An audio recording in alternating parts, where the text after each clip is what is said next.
Hey everyone, Mr. Sujano here, your source for gaming, tech, emulation, and open source news. Let's get started.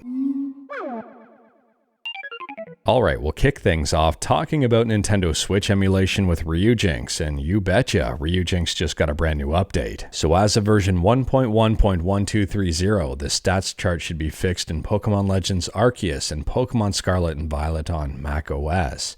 And as of version 1.1.1231, it fixes an issue where some games would show a couple of frames of garbled graphics after camera switches, specifically when you upscaled the games a little bit, for example, Tears of the Kingdom or Super Mario Odyssey. Next up, we're quickly talking about Nintendo 3DS emulation on PC and Android with Mikage.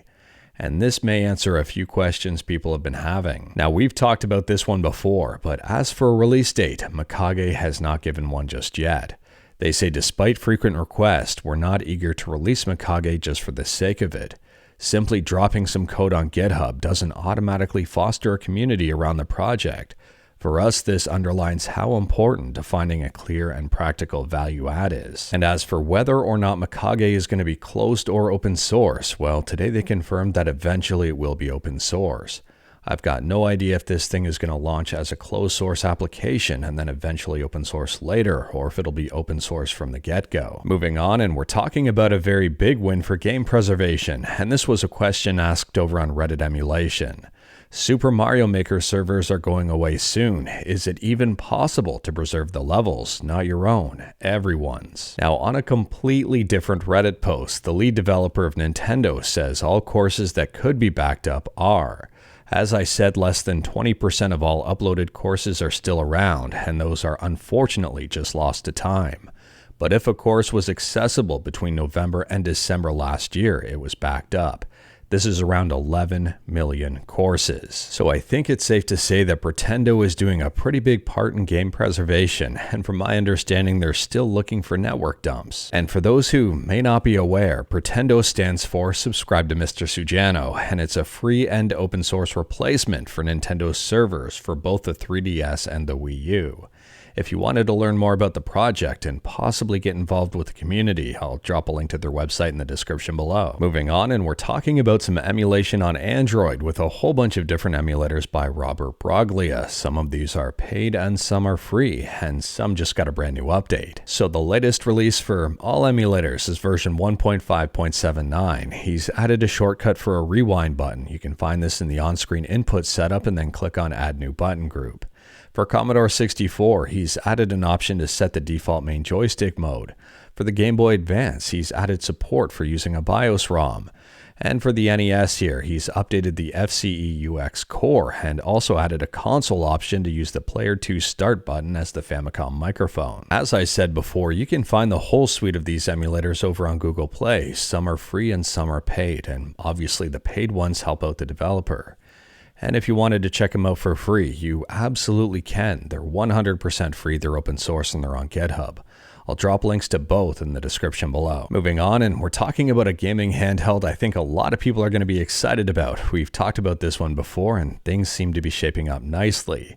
This is the new Miyoo Mini Flip, and apparently it's in its final testing. Now, the Miyoo Mini and Miyoo Mini Plus are extremely popular, and I'm assuming the Miyoo Mini Flip is also going to be extremely popular. I mean, the shape of this is awesome. It's a Game Boy Advance SP with a couple of joysticks. I'd argue the joysticks do not look comfortable to use at all. Maybe they will be, but at the same time, they may be handy. Moving on, and I've got no idea if this is going to be a sign of things to come, but Teenage Mutant Ninja Turtles The Cowabunga Collection will no longer be for sale in Japan as of March 29th.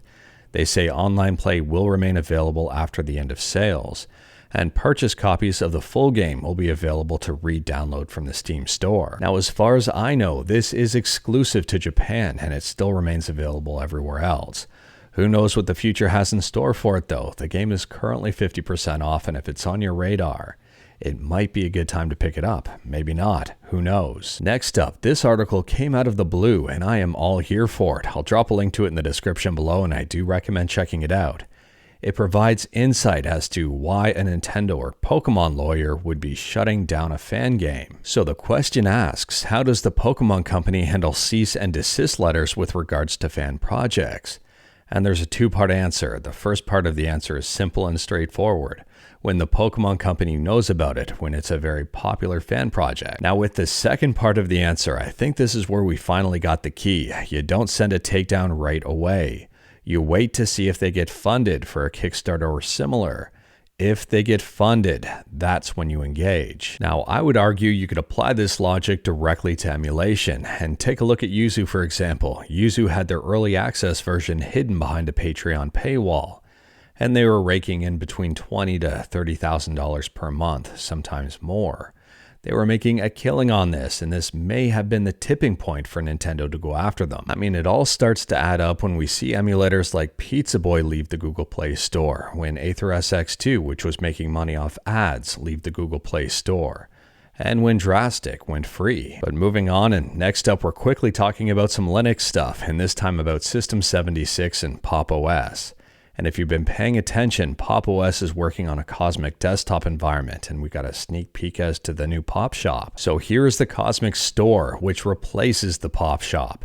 They say it loads nearly instantly, it uses very little memory compared to the Pop Shop, and searches can be performed live. They say searching for E takes 5.5 milliseconds on their desktop, and returns a whopping 4,601 results. And I like that they're showcasing RetroArch. And on top of all of that, they've just published a brand new blog post talking about Cosmic, and I'll drop a link to it in the description below, and I do recommend checking it out. I am very excited for Cosmic. I'm a fan of Pop! OS, and I think this is going to be a pretty cool thing. Next up, we're talking about the newly released Star Wars Battlefront Classic Collection on Steam, and take a look at that rating. Right now it's sitting at overwhelmingly negative with over 3,700 reviews. Taking a look at the reviews, and it appears that one of the big issues is the lack of online servers. They say there's only 3 of them, and there's a lot of people trying to play the game. This person says missing out on a lot in the games. Modding the OG Battlefront 2 gives you way more. This just feels like an AI upscale of the graphics and pushed out to sell a product. And this person here played the game for almost 6 hours and said there's missing cutscene content in the single player modes and even more. A lot of people seem to be looking forward to this game, and I find it super unfortunate that a lot of people seem to still prefer the original Battlefront 2, which came out back in 2005. So based on the reviews, it appears that this game may have been rushed or possibly taken a low-cost approach to release. And it may require quite a bit of work to get to an optimal state, which it might not see. And this is one of the big reasons why I don't pre-order games anymore. I am super disappointed. Next up, we're talking about 3DS emulation on Android with Citra fork Lemonade, and the developer has shared some updates. Now, accuracy enthusiasts are probably not going to like this stuff. Performance enthusiasts, though, might. So this is a feature ported from Citra MMJ, and it's the core downcount hack. Turning it on reduces CPU usage by about 25%, give or take. It might break some games, it might fix some games. He's also added in lemon tweaks with a few more performance hacks. At this point in time, Lemonade has not officially released yet, and I don't know the release date. I'm wondering if they're taking Citra MMJ stuff and putting it in here. Will some people prefer Lemonade over Citra MMJ? Let me know your thoughts in the comments below. Next up, we're quickly talking about PS4, and Sony has just pushed out brand new firmware for this console, version 11.5. They say here they've improved the system's software performance and stability. It also may impact modability. And they've improved the messages and usability on some screens. Next up, we're talking about the Embracer Group, and it turns out that Embracer has sold Saber Interactive for a calm, cool $247 million. Interestingly here, the buyer for Saber Interactive is Beacon Interactive, a company controlled by Saber Interactive co-founder Matthew Karch. If you remember, about 4 years ago, Embracer bought Saber Interactive for about $525 million. I've got no idea how much money Embracer lost and made during this time. And for reference, Saber Interactive is behind games like SnowRunner and even more. If you wanted to see full details of the transaction, I'll drop a link in the description below and feel free to check it out. Moving on, and we're talking about an arguably not well-known game that just got a brand new English translation patch, and that's Rabbit for the Sega Saturn. This is a 2D fighting game that released in Japan only. If you are curious about this one, I'll drop a link to it in the description below, and I believe it's a playable game on Fightcade 2. And last up here, we're quickly talking about Wolf Den, and this is more of just a shout out and a video you may want to check out. Bob Wolf just released a video called Emulation Does Not Equal Piracy, and it's pretty well thought out, it's pretty well done, and I like it. So without spoiling anything, Bob talks about the legality of emulation, game dumping, and even more, and yours truly may make a small cameo at the beginning of the video, who knows. But anyways, that is all I've got for you in this one. Straight to the point, all stuff and no fluff. We talked about a bunch today. Let me know your thoughts about absolutely any of it in the comments below. If you like this video, leave a like. If you didn't like this video, leave a like. Hit that subscribe button, check out my other videos. Don't tempt fate, save your state.